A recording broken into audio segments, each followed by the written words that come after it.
The Public Affairs imprint is part of the Perseus Books Group, and here at the BookExpo America this year, Public Affairs is doing something different. Susan Weinberg is the publisher at Public Affairs. What are you doing here? Well, the Perseus Books Group decided to take up a challenge at BEA this year, and that was to publish a book in the 48 hours on the show floor at BEA, which meant from the opening day, Thursday at 4 o'clock, to today, Saturday at 4 o'clock, and we're going to have a book party then if you'd like to stop by and celebrate with us. So the idea to do the book that fast was to showcase a lot of new things that are happening in publishing. One is that the way that electronic files and electronic formats and all the different printing technology, how much it's changing and opening up new opportunities in publishing and book selling.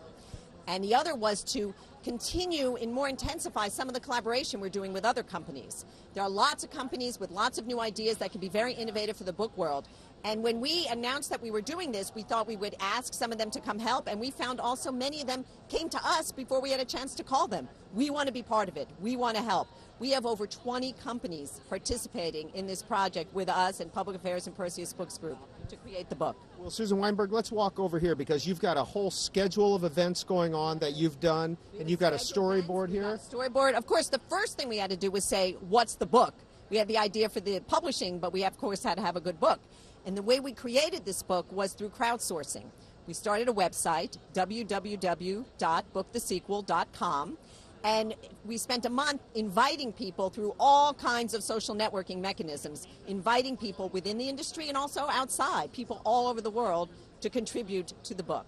We've had contributions from New Zealand, Japan, all over the United States. It's been a really fun process that way.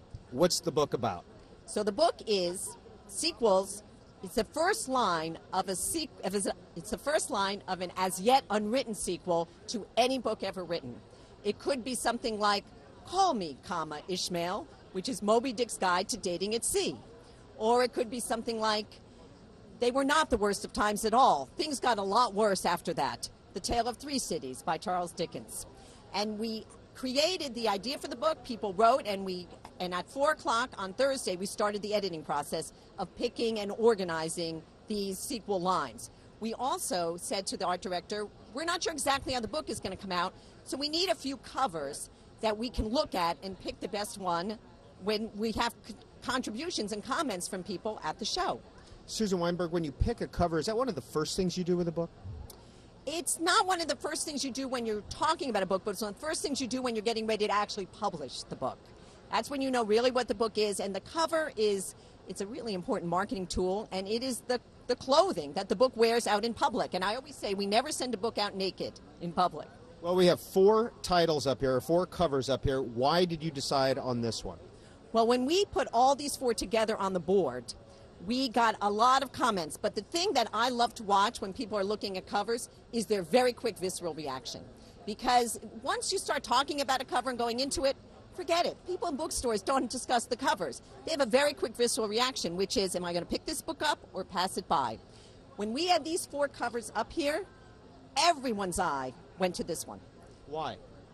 We asked people about that after I saw that happen. They said, well, it's about books, and a lot of the comments and the sequels are from older books, and here are the older books. And they loved the elegance and literary look at the cover, and then there's this little twist of the electronic reading device right there. Some people got it right away. Some people didn't get it till their second look. Those people may have enjoyed it more because the cover almost had a 2-step response for them. This one we felt was going to fade. People couldn't read it or see it as quickly. And these 2 were fun, but people really gravitated to the books on this cover. We had people join us at a cover meeting that was pre-announced. We had our sales director, we had other booksellers and people who happened to come by the booth, and they came in and gave us their comments. We also send the covers out on Twitter at the same time, and we got response from the people who've been following the project on Twitter with their comments on the cover, and this was a very, very heavily unanimous choice. And so that was a collaborative process, and we decided that this would be the cover. Well, we've got a finished copy of the book here. And 2 things. There's an introduction by Jeffrey Nunberg and edited by Clive Priddle. Who are they?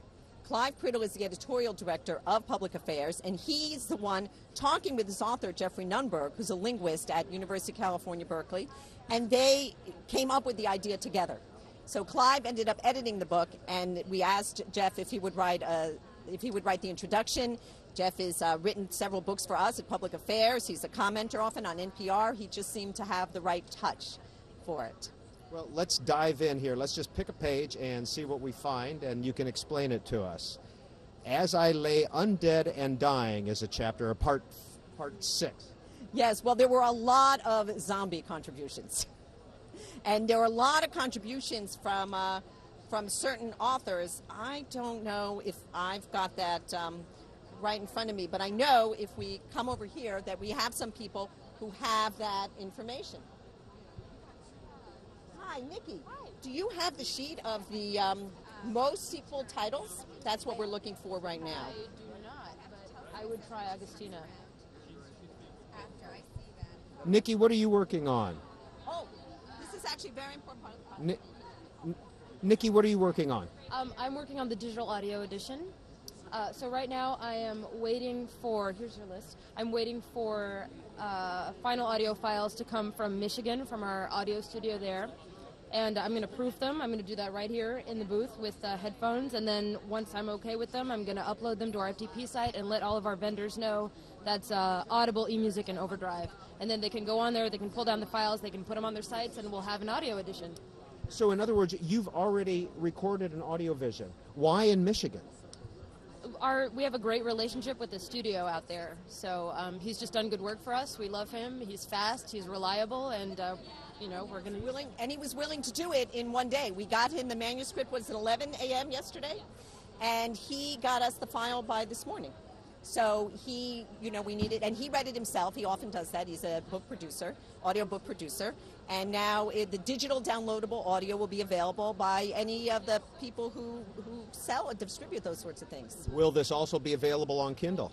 It is going to be available as an ebook on every format that is. That includes Kindle, it includes Sony Reader, it includes everybody who jumped in and said, we want to offer this book as an ebook. And for many of them, I believe you will be able to buy the ebook today. Susan Weinberg, a publishing question. How important are ebooks to your business? Well, I think they're very important because they represent growth and innovation and a way to continue reading in yet another form and format. And the ebooks right now are a small percentage of people's overall business, but the potential for ebooks and how they add to the choices readers have about when and how they want to read a book, I think is very significant for us.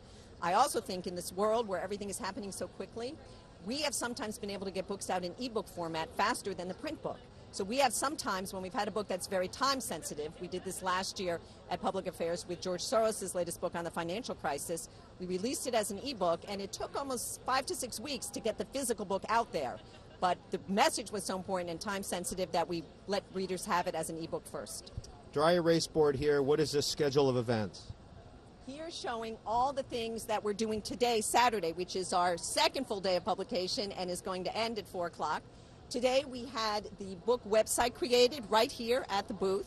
We created a reading group guide. This was a lot of fun. This was a great meeting where we had librarians and a company, Reading Choices, that does reading group guides and reaches out and helps reading groups organize. Is that something you do on a normal basis for all books?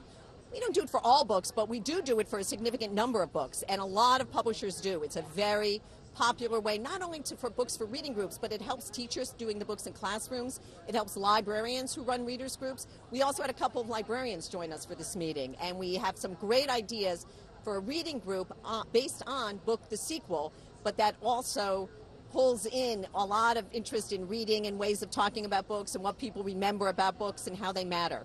We've had teachers say we're going to use this as a classroom assignment. We've talked about suggesting to stores that they put Book the Sequel and a lot of classics around it as a way.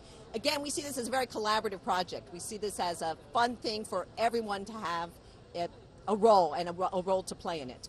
The meeting at 1 o'clock is going to be very interesting. That's going to be our decision whether and how many to print for the general public. So we're talking about, we have some orders for the book in the system. We're talking to other retailers. People are hearing about the book at the show. And we're going to have to, as often with imperfect information, make a decision how many copies to print and how we can best get them out there. Our goal is to have finished physical copies of the books pretty well distributed by June 15th, which is very aggressive.